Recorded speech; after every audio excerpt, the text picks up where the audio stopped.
Hey everybody, and welcome to another Age of Grogu. And we have with us always Jason, Elijah, and Max. Hey guys, how you doing?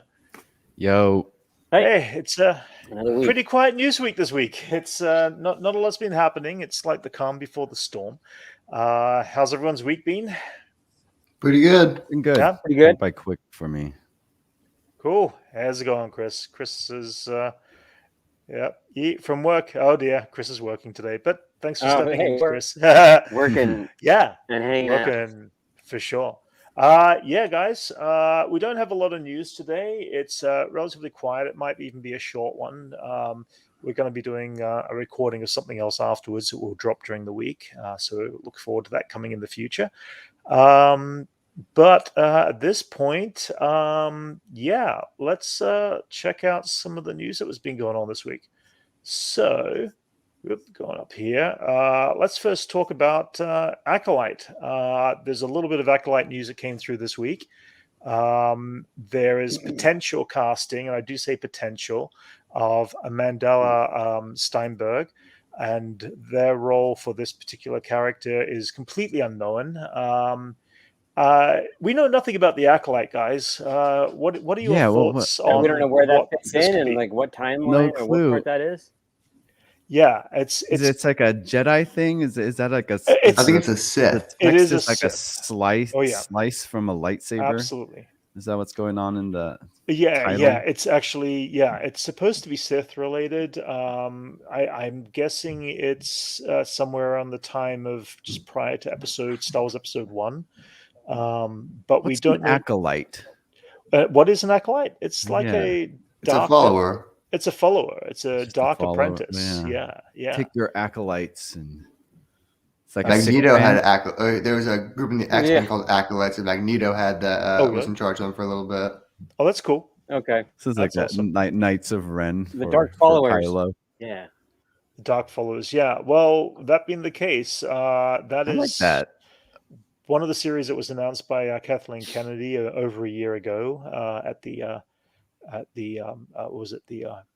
investors meeting for Star Wars, and it's just one of those things that are like we don't know anything about it. We still don't. It's going to be exciting to see. So Pretty cool. Just like kind of like Taika Waititi's. we have Tatooine. Star Wars How's it going, movie Zachary? Good to see you. Thanks for joining. Yeah. Sorry, Jason. What was that? Oh, it's like the Taika Waititi movie that he's doing. It's like we still don't know anything about. Like, yeah, we don't even know when that goes into production. Still, Acolyte at least is preparing for shooting early in 2022, from what I understand.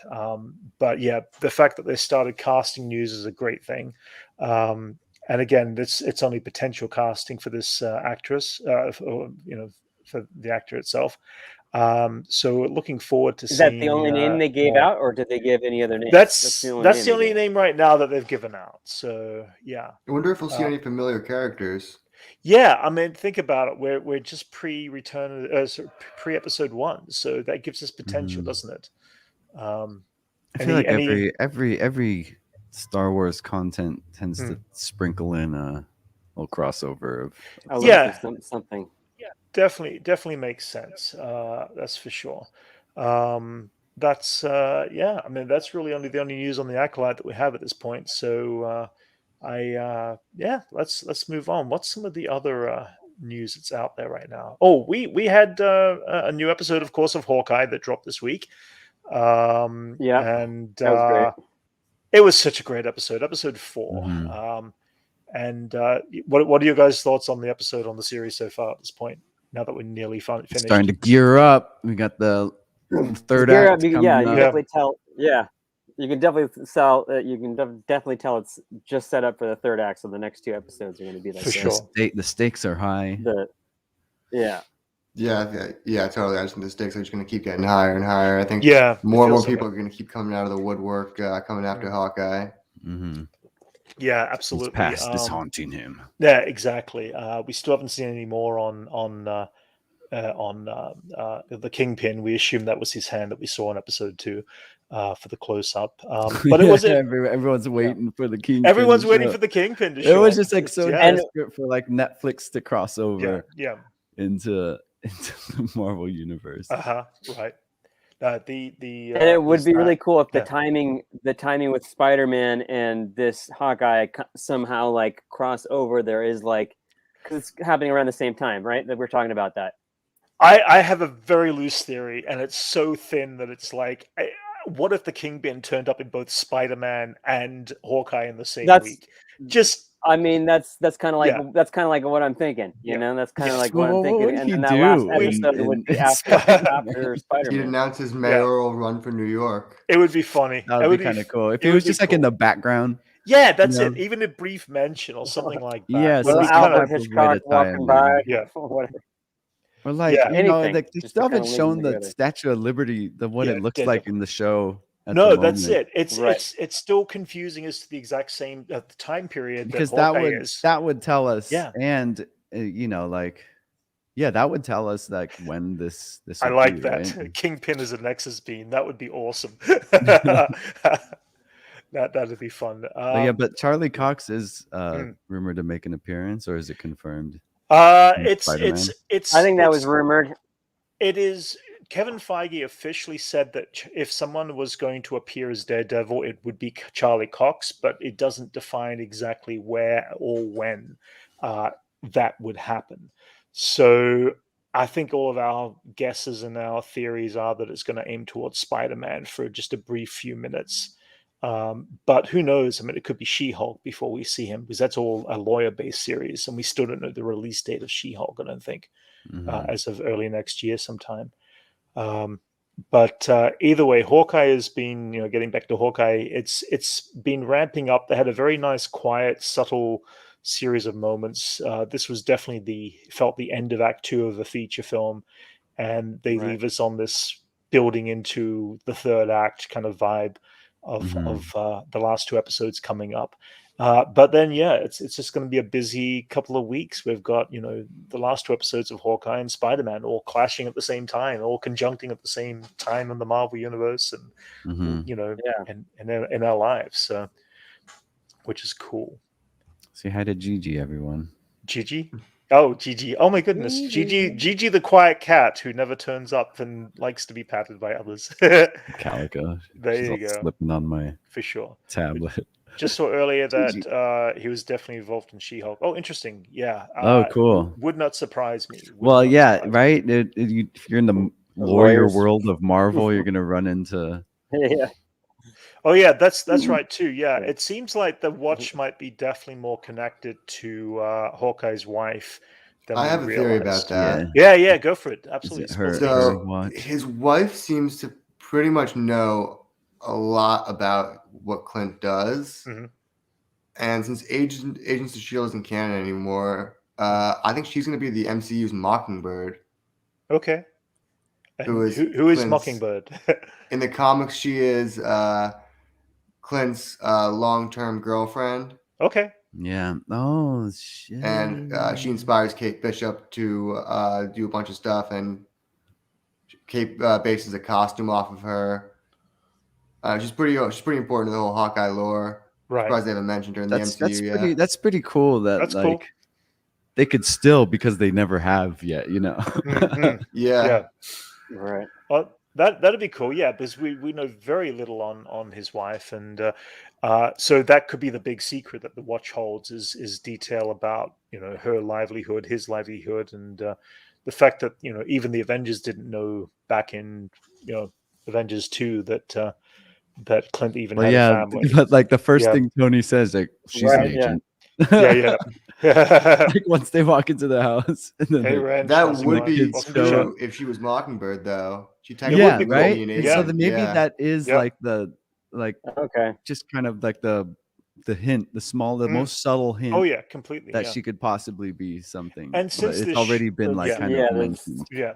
And since this show is full on about family and stuff like that, there's no reason for this Watch to be connected to any of the other Avengers or any other big overall, elements. So I feel like that definitely feels like it's the direction this is going.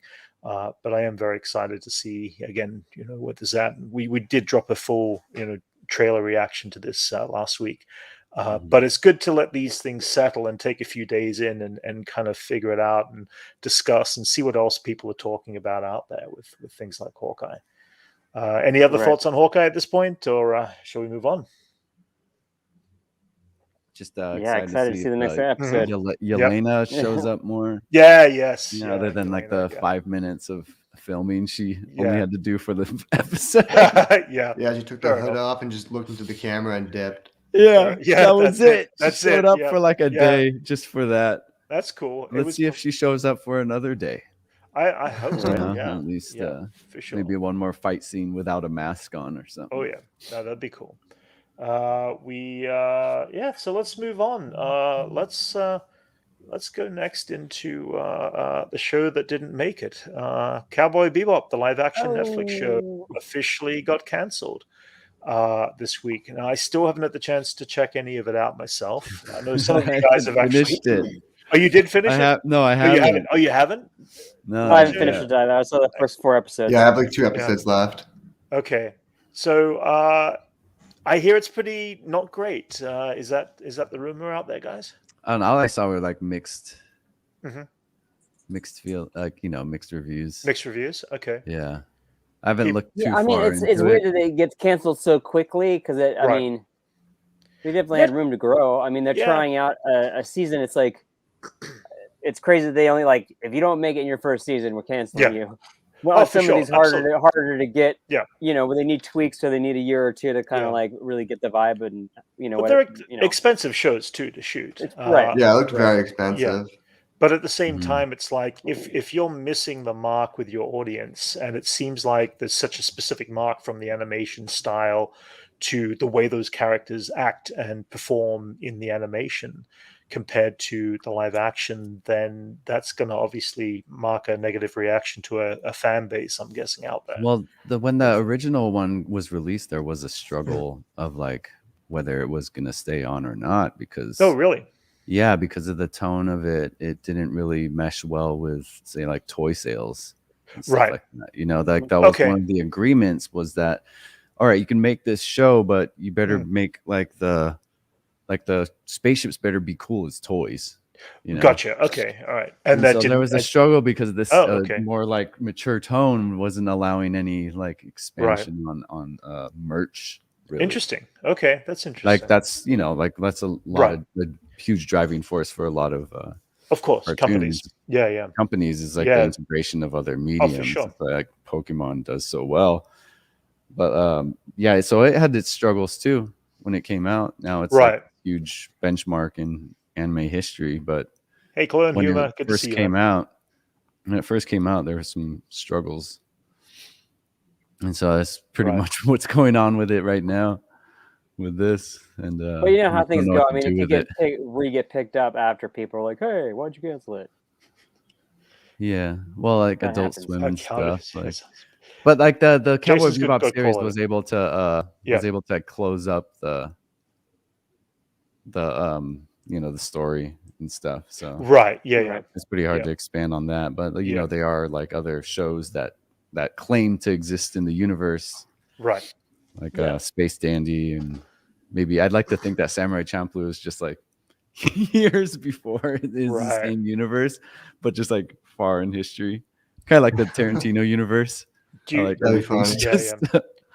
you think this is a series, referring to the animated series, that this is worth trying again somewhere in the future for them to expand it to a live action or even more animation at that point? Or do you feel like the series has been and done and gone as it was? You know what? There's a good amount of stuff on it, and I think it's stood alone for this long. Fair enough. It should be fine. There's also the movie, the Cowboy Bebop animated movie, and that's a great movie too. Right. Okay. So there's cool. I'm happy with the existing Cowboy Bebop content already, even before this Netflix show came along. And there's only so much you could do, and it said what it needed to say, and it does what it needs to do. So Zachary says it's been and done. Okay. Fair enough. I'm always open for the expansion on the characters, and I always appreciate when shows do that. Like how many Tenchi Muyos are out there they finished a show and then like 3 different ones after that. Yeah. But they're all just brand new, but they just love playing with the characters. Right. Yeah. So it's, I'm open for more Cowboy Bebop in the world, but I'm also happy with what's already out there. Yeah. Right. Yeah. I still haven't finished the animated series. I've been relatively busy recently, so I do need to finish that, and we want to do a few more reactions. I'll definitely get through it for sure. Just it's been on the back burner just in recent months.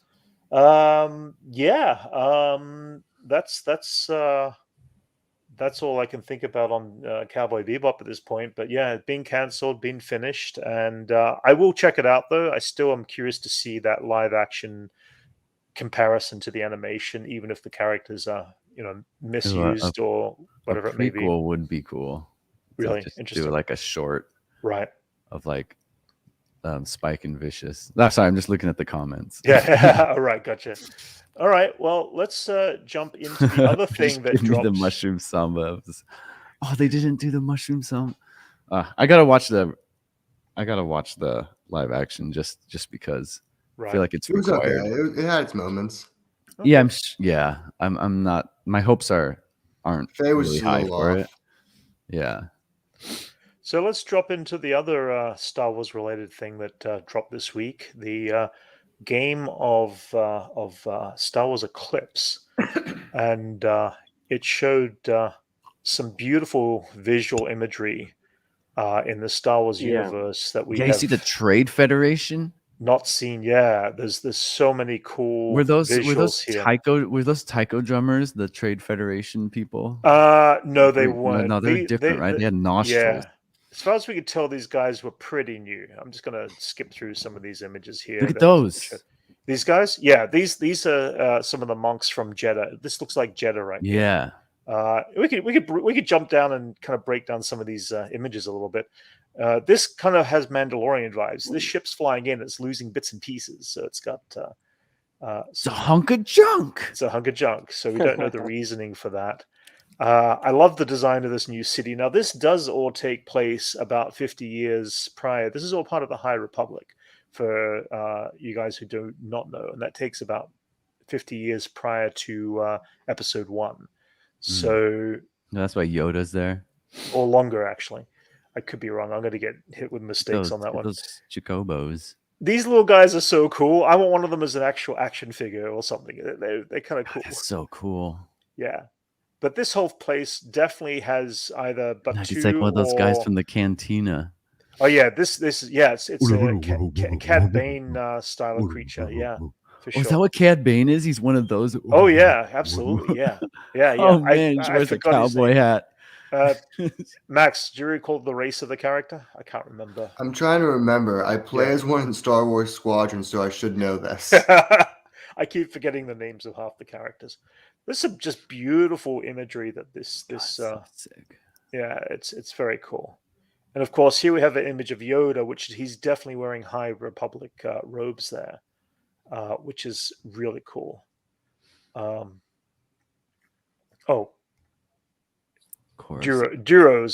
They're Duros. That's the one. Yes. Thank you, Zachary. Thank you. I established pretty early on in the Star Wars universe. Oh yeah, totally. For sure. Like in these guys, half hour. Yeah. These guys are monks that are part of Jeddah, cool. I believe, or in that realm. So this could be Jeddah that we're seeing, which is the Jedi Horde. We see the these guys here. Let me take that off there too. There we go. It's a deep cut wrench. We don't know that reference. And the dual owls. That's what those guys are. I don't even know which story arc they come from. Clone Humor. Where do they actually derive from? Are they part of the comics? Are they kind of a early concept design? Which ones? I think they're from the Clone Wars. The green owls. The Clone Wars. Oh, those little chicks. Yeah. Oh no, not those. These maybe guys. Maybe that's what they are as. Or monkey chickens. Monkey chickens. I don't know. They're pretty cool. We got here an image, of course, of some Jedi. We're trying to figure out. That's definitely not a Wookiee to the left, to the right there, but That's a Wookiee? No, it's not. It's not a Wookiee. Oh. Hey, how's it going, Dylan? Welcome to the chat. Just yeah, cool new lightsabers again. Oh, we just lost Elijah. You got that curvy Doku style. Yeah, totally. Just again, sick. More wonderful imagery. This is one of look at those, the drum taiko players. drummers. Yeah, they're very cool. There is also really this great underlining score. If you listen extremely carefully, there are segments of Duel of the Fates score that plays in the actual soundtrack of all this, which is kind of cool. Very, very subtle, extremely subtle, but it's there. And then we have some of these other guys. There's, definitely some cool visuals. Look at that! I liked that. Another protocol droid. The naked protocol droid. The naked protocol droid. He did no flesh.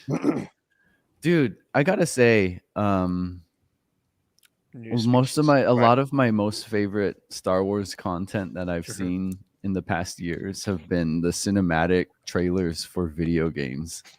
Right. Well, that is also the possible downfall of this right now. There is a lot of criticism coming out on this because of the owner of the company what's the name of the company? Quantum Dream. Yeah. Quantum Dreams. Apparently, he's supposedly a bit racist and a bit prejudiced. So it's kind of sad. What happened that it appears that he's been vocal in the past about his his negativity towards gay people and black people and stuff like that. And it's annoying because so many people put a lot of time and effort into something like this, and to have the one person in charge take it down like this is kind of sad. So it's really hard to tell whether this game is going to get officially picked up and move forward from Lucasfilm. The rumor is that if this game is only in the early stages, which it appears to be with this, it could be a couple of years before this game even sees the light of day. So, that's something we're going to see. And the question is, does Lucasfilm, from this negative activity that's going on from the internet, kind of back away from that too? And it would be sad to see. Again, I say that because of the amount of work that people have been putting into this game. Obviously, is a tremendous amount of work, and it is a gorgeous piece of work. But I don't know. I mean, what are your thoughts on it, guys? On hearing that news? Oh, that sucks. It sucks when there's that one person who's involved with it who sucks. It's like, oh man, way to ruin the whole thing. Yeah. Jerk.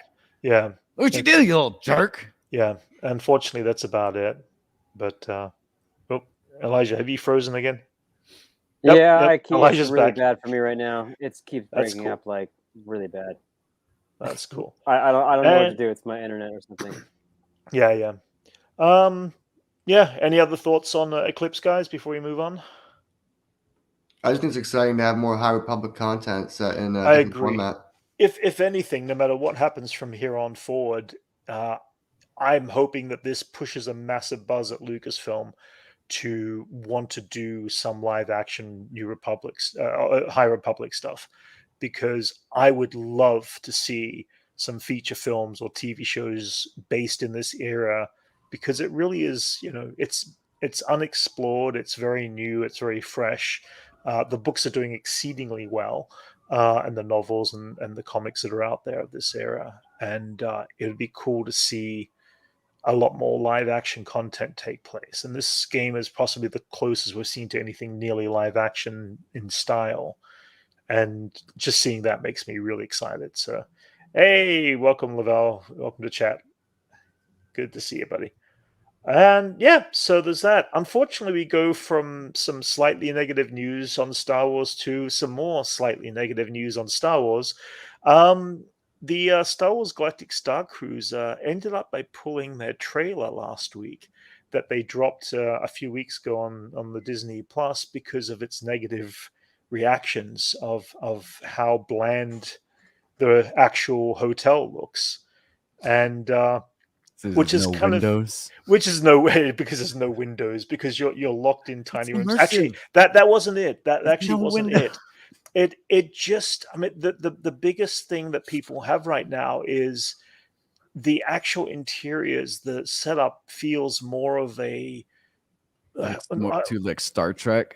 Yeah, exactly. Yeah, it does look very Star Trek. Very Star Trek-y. Look very Star Wars to me at all. Yeah, it doesn't feel Star Wars. It doesn't feel Star Trek. It's more like Empire stuff, you know? Yeah, it's like, but if anything, but look at that. Ew. We're used like Spy Kids. Yeah, we're used to everything in Star Wars being a little broken down. Even the cleanest stuff and the cleanest materials has a little bit of a breakdown to its, universe.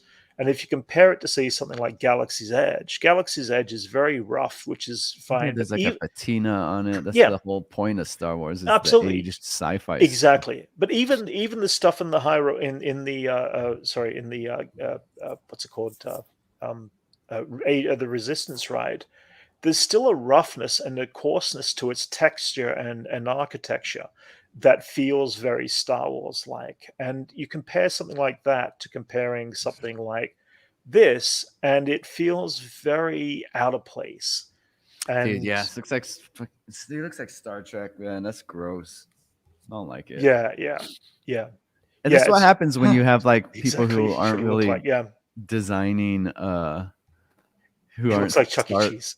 Did they not have like Star Wars like designers for it or something? I'm not too sure. They just commissioned like an architect to do something. I don't know. I just feel like I don't know what kind of sci-fi stuff do you have. It's like they went to a 3D warehouse for like SketchUp and just like grabbed like already made stuff and plopped it in there. Right. Yeah, no, that's it. There was this element of Galaxy's Edge where there was a freedom of the design, but they also had a massive influence from the designers from the movies. Doug Chiang did do. I'm sure there was a lot more overlook on the process of designing that, you know. Correct. Whereas this one, they were just like, oh no, do a Star Wars hotel.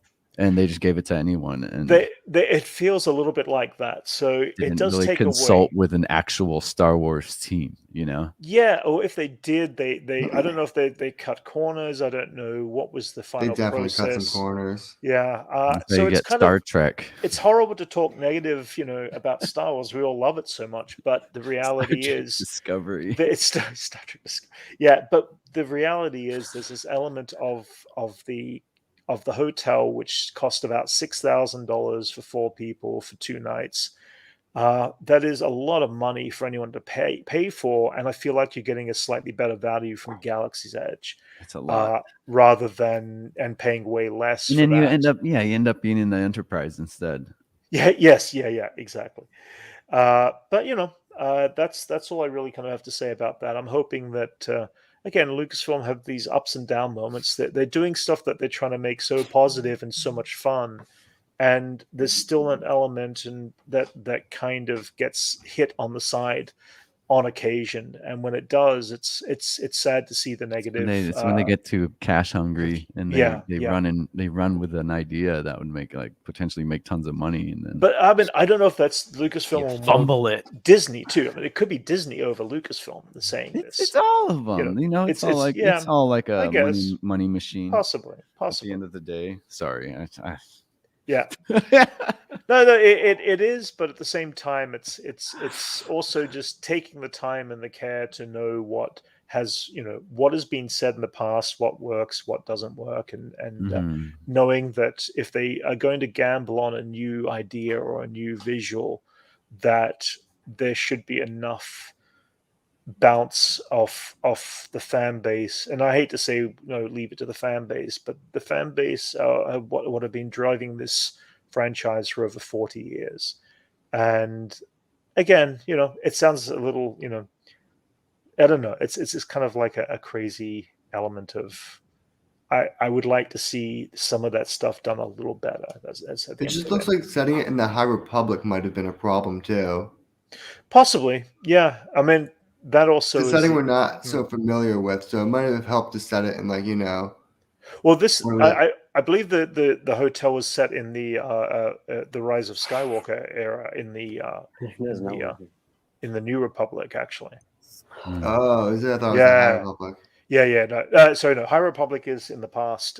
New Republic is. I thought the plane was. I thought the hotel was in the High Republic, not the New Republic. There's a lot of republics out there. What can we say? Anyway. Oh yeah. So there's the Old Republic too. Yeah. Yeah. Apart from that, let's jump a little bit into the movie news. Just quickly, just noting that Eternals is moving to Disney Plus on January the 10th. We all kind of, had our thought process about that. I was not overly excited for it, but I would definitely like to check it out again, just because I feel like the stuff that I missed the first time around. Rated R Darth Bane. That'd be kind of cool. I would like to know more about Darth Bane. That takes place thousands of years in the past, I believe. Think they do rated R Star Wars? Star Wars? I would hope so one day, but I think they need to get their content moving in the right direction first. For the feature film wise, it seems like Dave Filoni and Jon Favreau and all that team have got the TV verse kind of all under control for now. But the feature film worlds need to be a little bit more, handled and cared for a little bit to get it up to a level that they really clicks with a lot more people. There's always going to be someone out there who's going to be negative towards Star Wars, but unfortunately, that small group, it becomes that. The history of Star Wars has always had it really has the negativity. Even with when Empire Strikes Back first came out, there was a lot of negative stuff about it, but all we really remember is how good it is. Right, yeah. But there was a lot of no, I don't believe it. I don't believe father. Yeah. There's a lot of lashback because it didn't held up to the original for a lot of people. Yeah, it's Star Wars after every other Star Wars has always had a lot of negative things said about it. Yeah, absolutely. Yeah. So that's just part of what Star Wars is, I guess, right? I guess, yeah, it is. It is. Yet it's still here. Yep. So pushing through. Something dropped this week that was questionable by a lot of people. Was this Thor: Love and Thunder poster? We won't display it for too long because apparently, according to the director today, that it kind of is a fake. It's not real. So it's not an official Marvel poster. And the fact is that unless it directly comes out through Marvel itself and they say this is it, it usually means it's going to be a fake. I actually got fooled by a little Spider-Man piece that had some editing done to it that had dropped, and I was tired. I wasn't thinking, and it seemed like. Is that what you texted about last night? Oh yeah, the other night, yeah. I for a second there, I thought that was the real. Oh man, the real Spider-Man. It was slightly convincing. You gotta be careful. It was definitely especially you're up around release time. You're not gonna. People get it. So I'm trying to now. I don't want to go. I'm going on media blackout for Spider-Man this week. I really don't want things to get dropped at this point. Even last night, someone else dropped something else. Oh no, that was something else that I texted you about, Jason, last night. Something completely different. But I won't say into any of it. There's definitely a lot of spoilers out there. Nobody knows exactly what spoilers are what right now. We have lost Elijah. His internet's really dropped completely at this point. I got one last little thing that I did want to quickly go over because kind of news is relatively quiet. Oh, actually, there's a couple of small things. Still, we are 1 week away, as we were saying, for Spider-Man, and we are going to be checking it out on Friday and doing a live not a live reaction, but we're definitely going to do a reaction video like we did with Ghostbusters a few weeks ago. So we're looking forward to all checking that out. I don't know. I mean, part of me feels like what happens if we don't see Tobey Maguire and Andrew Garfield in this film? Is there going to be absolute chaos if they just backlash? As long as it's a good film. Yeah, that's it. Yeah, it would matter. But then, that won't matter with this. There's always people are so hyped at expecting to see. And the question that came to me this week was, what happens if we don't see them? Well, all this rampant speculation that happens these days is there's most likely like, how's it going? They most likely always figure shit out, We usually like a lot of stuff is already figured out by the time it comes out a lot of the time, Right, yeah. Unless it comes from like left field. But a lot of these shows that have happened, these Marvel shows with all like the speculations out there and like YouTube channels going through it. Yeah. A lot of them are figured out by the time you get there. Yeah, usually. So some things like the whole Mephisto thing in WandaVision never happened. Yeah, I mean, yeah. But then there's a whole bunch of other things that are pretty spot on. Right. But then there are those big swings and misses that are constantly happening. Well, we got Elijah back. There you are. Oh, did someone they liked it? My internet's being terrible today. I don't know what the hell's going on, cool. but I keep getting pushed off. So Anthony goes, hey guys, come back from seeing Ghostbusters Afterlife, liked it. Wish we could have seen more of our heroes of the original cast. Yeah, we actually are going to be dropping a video this coming week. We're going to be recording it after this, in fact, on the Ghostbusters franchise in general. So if you're interested in Ghostbusters, we are going to do this massive, great big chat that takes us all the way through from the original Ghostbusters right through to Ghostbusters Afterlife, our thoughts on the film and reflecting back on it because it's been out a few weeks now. I do agree. I wish we could have seen a little more of the original characters, but we're going to go into that in a bit of detail. So look forward to putting that together soon for you guys. Last couple of things, or last thing here. The one other thing I forgot to mention, Elijah reminded me on, was that HasLab also didn't make their goal for the Rancor monster. So I meant, I as much as I thought it was a cool device, I felt it was a few dollars more expensive than I think it should have been for the amount that was there. Obviously, they're set at such a stretched limit of putting things together, but it was $350. It was a nice design, but I think there's other things that have more appeal. Obviously, the sail barge and the Razor Crest did very well, and both of them had the appeal. Both ships got blown up, by the way, which is kind of funny, and the Rancor also kind of died. So it was kind of interesting like that. But, I look forward to seeing what HasLab do in the future for more things. And then, Elijah, you said there was something else you wanted to touch on, or was it Jason? Yeah, I mean, I don't know if you guys can even hear me right now because my internet's so bad. But you're good. Yeah. Gorillas have a new line of figures by Super Plastics, which is just like a small line of, I think there's maybe 20 different figures in blind boxes. That's coming out in February, but I saw the pre-order for those. Okay. And they've done the Gorillas have done quite a different few figures recently. They did some 12-inch figures, and they did like the characters in like space outfits and another series. But these are the smaller, like, boxes where you don't know what you're getting, like the mystery boxes, and pull out like a bunch of different little characters. Little blind boxes. Cool. Yeah, they look cool. There's like if you look up online, it will show you like how many different variants are there? I think there's around 20 or maybe 18 somewhere in there, and then and the variants are, I think there's maybe 4 or 5 that like give you like mystery of like what they could be, a gold one or whatever. That's cool. That sounds fun. That's cool. Like expanding the Gorillas universe. What is the Gorillas universe? I don't know. You guys keep breaking up for me. Oh, sorry. Yeah, that's cool. The band Gorillas. Oh, the band. Okay. All right. Yeah. Gotcha. All right. Okay. They just cool. It's what, 20? We're going 21 years now. Okay. Fair enough. All right. And they've always released like a good amount of content for each album. Is always a really cool event where they have like a good collection of music videos. And it's kind of each music video. I feel like it establishes more of their world. Right. You're seeing more of it. He's a musician fan.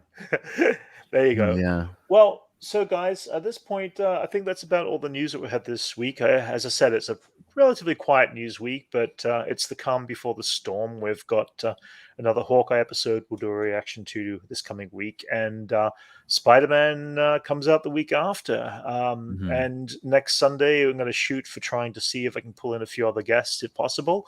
I'm going to do a great big live full-on spoiler talk through on Spider-Man No Way Home, and by then hopefully most of us would have seen it. If not, we'll figure it out. We're all going to go see it on Friday anyway at this point, so looking forward to that. Everybody out there in chat, thank you very much. And guys, anything else before we head off? Oh, I saw Home Alone live in concert. Oh, okay. Oh, cool. This week. How was that? Which was pretty cool. So was John Williams conducting that, or? No, it was what's his name? Oh man, I said, was it David Newman? Oh, David Newman. Okay. Yeah, he's like he's another prolific composer. Right. But he was conducting that because John Williams is pretty old. Yeah. But it was pretty cool, man. It was cool seeing live music play. It sounded so good, like I forget that it was a live orchestra. Right. Yeah. But it did make me realize that, like, when editing the video, they had the Nutcracker. Oh yeah. Like, as like the the editing and pacing of everything, and then they're just like, all right, we can't afford the rights to the Nutcracker. Right. So John, can you do stuff that sounds exactly like this? Oh, really? Is that what? Well, listen to it. Yeah. When they're rushing to the airport, and even like the beginning song, right, was probably like all based on the Nutcracker soundtrack. If you okay, hear it, it's like by the pacing and the sound of it, it's all that. They just how that always happens when they're editing a movie. They'll use existing music, but not hold the rights to it. Gotcha. And then they'll have someone, the composer, kind of work with that. And a lot of the time, they'll be like, "Hey, just copy this." Oh, that's cool. Oh yeah, it's like a bad thing that composers hate that, but because of this, John Williams was able to like formalize what makes Christmas music, and if he anyone found can do it, all those elements and made the perfect Christmas soundtrack. That's cool. And it's kind of cool to finally like to see like an expert dissect it and break it down and still have his timbre and his signature on it. That's cool. It's pretty cool. I do love his scores of the Home Alone soundtracks. He's pretty much crafted the soundtrack to our lives. Yeah. He really has. And for him, and Home Alone is his love letter to Christmas songs. Yeah. And it's kind of nice in this the continuity of John Williams having music for every moment in our upbringing to have the Christmas music as well. Right. And that was the thing I noticed watching the music done live is this huge focus on the music of Home Alone. That's cool. And it was cool to see him walk on stage after. Oh, so he turned up. Oh, that's great. That's awesome. He showed up, walked on stage. Very cool. I was starstruck. It's crazy that everyone knows what this composer looks like, but anyone else, like, I wouldn't be able to pick out like Alan Silvestri on the street or anything. I got the chance. But I guess it was the context that helped me. You see this old man walking out on the middle of the stage. It's like, this has to be John Williams. he is set to compose Indiana Jones 5 next year, so that's going to be fascinating to hear. Yeah, he's still working. He's still working. Hard. Yeah. Okay. So anyway, that is about it, guys. Thank you for joining us once again, and we will chat and see you next week. And look forward to discussing Spider-Man: No Way Home. All righty. Yes.